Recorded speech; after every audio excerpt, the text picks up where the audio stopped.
સોનાની વાત કરીએ તો સોનામાં ઉપલા સ્તરેથી મામૂલી નરમાશ જોવા મળી, પણ તેમ છતાં કોમેક્સ ઉપર ભાવ $4200 ઉપર સ્થિર છે, જ્યારે સ્થાનિક બજારની જો આપણે વાત કરીએ તો 1,30,000ના સ્તરની આસપાસ કારોબાર જોવા મળી રહ્યો છે.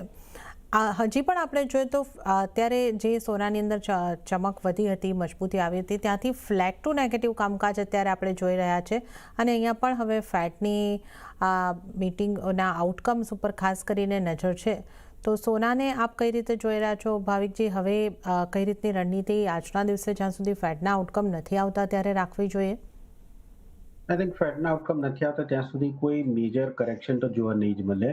આઈ થિંક તેજી જોવા નહીં મળે, કારણ કે જેમ મેં કીધું કે rate cut already market factor in થઈ ગયું છે. હવે જે મેઇન છે કોમેન્ટ્રી જોવાની છે, અને મે બી ફેડ મને લાગે છે કે ન્યુટ્રલ ટોન જ રાખશે, કારણ કે હજી પણ જે ડેટા આવી રહ્યા છે 2 મહિના જૂના ડેટા આવી રહ્યા છે. વચ્ચે યુએસનું ગવર્મેન્ટનું શટડાઉન થયું હતું, એટલે આગળ જતા પણ ફેડને અહીંયાથી રેટ કટ પછી નેક્સ્ટ રેટ કટ માટેના જે ડેટા જોઈએ એ કરંટ જે ડેટા જોઈએ, અત્યારના કરંટ ડેટા છે નહીં, પ્રાયર ડેટા છે. એટલે ફેડ પણ થોડુંક બ્લાઇન્ડ હશે.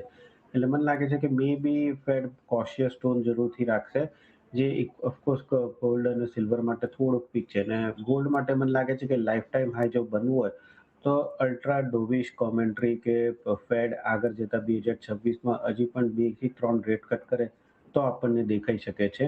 અદરવાઇઝ મને લાગે છે કે જે ગોલ્ડ છે એ 4100 થી 4350ની એક રેન્જ છે, એમાં ટ્રેડ કરે, કારણ કે નવું તેજી કરવા માટેનો અત્યારના ફંડામેન્ટલ્સ ગોલ્ડમાં કોઈ કારણ નથી.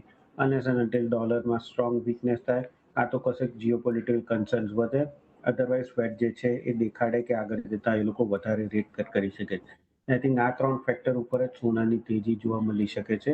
હાલ અત્યારના લાગી રહ્યું છે કે આજના દિવસમાં તો બાર ડેફિસિટ સ્ટ્રેટેજી રાખવી જોઈએ, કારણ કે જ્યાં સુધી ફેડની કોમેન્ટ્રી ન થતી ત્યાં સુધી આપણને કોઈ મેજર ક્રેશ કે તેજી જોવા નહીં મળે. આજના દિવસમાં 1,29,900ની આસપાસ સોનું બાય કરી શકાય છે. ફેબ્રુઆરી કોન્ટ્રાક્ટ 1,30,500ના ટાર્ગેટથી અને 1,29,600નો સ્ટોપ લોસ રાખી શકાય છે.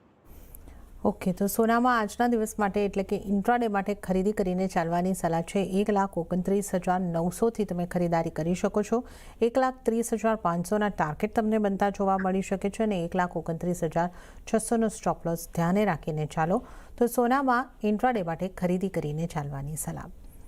સોના બાદ ચાંદીની વાત કરીએ તો ચાંદીમાં જોરદાર ઉછાળા સાથે વૈશ્વિક બજારમાં ભાવ $60ને પાર પહોંચ્યા છે, અને સ્થાનિક બજારમાં 1,90,000ને પાર કારોબાર નોંધાયો છે. MCX ઉપર કિંમતો લગભગ $2,200 પ્રતિ કિલોગ્રામ જેટલી આપણને વધતી જોવા મળી છે.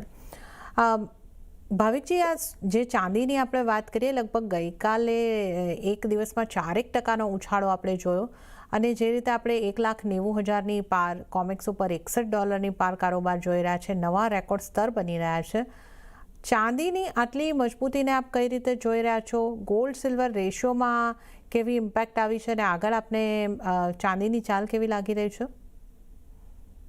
આગળ ચાંદીની ચાલ હજી પણ તેજી જ લાગે છે, કારણ કે આ જે તેજી છે સ્પેક્યુલેટિવ પોઝિશન્સ નથી, this is back by fundamentals. કારણ કે ચાંદીને આપણે જોઈએ ને તો શોર્ટેજ ઘણી જ છે. ખાસ કરીને ચાઇનાની જે શેંઘાઈ ગ્લોબલ એક્સચેન્જમાં જોઈએ તો 10 વર્ષના 2014 પછીનો લો છે ઇન્વેન્ટરી. CMEમાં પણ જોઈએ તો CMEમાં પણ ઇન્વેન્ટરી લો છે, LMEમાં પણ લો છે.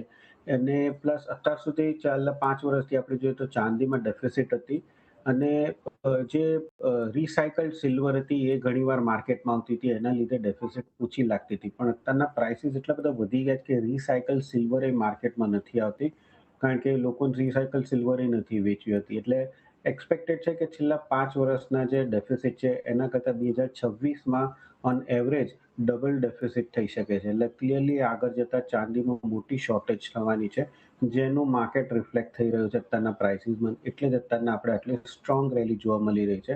મને લાગે છે કે 2,00,000નું જે લેવલ છે એ ડેફિનેટલી યર એન્ડ સુધીમાં જોવા મળી શકે છે. આવતા વર્ષ 2,25 થી 2,50 સુધીનો લેવલ પણ જોવા મળી શકે છે. કોમેક્સમાં જોઈએ તો હવે નેક્સ્ટ આઈ થિંક સપોર્ટ આવી રહ્યો છે 75નો. મને લાગે છે કે 2026માં $75 સુધીનું પણ આપણને લેવલ જોવા મળી શકે છે. એટલે ચાંદી હજી પણ લાગી રહ્યું છે કે ડિસ્પાઇટ આટલા હાઈ પ્રાઇસ ઉપર છે, પણ અહીંયા ઘણા જ લેગ્સ છે હજી ઉપર રેલી થવા માટેના, કારણ કે ઓવરઓલ રાતોરાત જે સપ્લાય છે વધવાની નથી, ડેફિસિટ રહેવાની જ છે.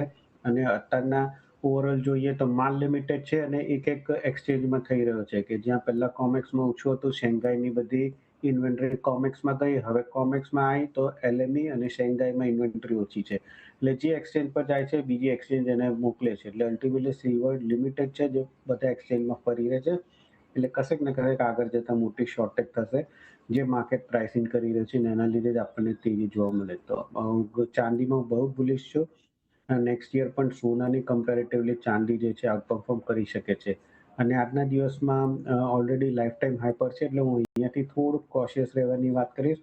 1,90,000ની આસપાસ આવે છે તો જ બાય કરી શકાય છે ચાંદી મિની કોન્ટ્રાક્ટ, ખાસ કરીને 1,91,200ના ટાર્ગેટથી અને 1,89,000નો સ્ટોપ લોસ રાખી શકાય. તો મિનિમાં આજના દિવસ કામ કરી શકાય છે. ઓકે, તો સિલ્વર મિનીની અંદર બાય કરીને ચાલવાની સલાહ અહીં આગળથી બની રહી છે અને 1,91,200 સુધીના ટાર્ગેટ માટે સિલ્વર મિનીમાં તમે બાઇંગ કરીને ચાલો અને આગળ પણ ચાંદીની તેજી જે છે એ સારી વધતી દેખાઈ શકે છે અને 2 લાખના સ્તર આ વર્ષના અંત સુધીમાં, એટલે હવે આપણે થોડા જ દિવસો 20 દિવસ આપણી પાસે છે એની અંદર જ કદાચ બનતા જોઈ શકીશું.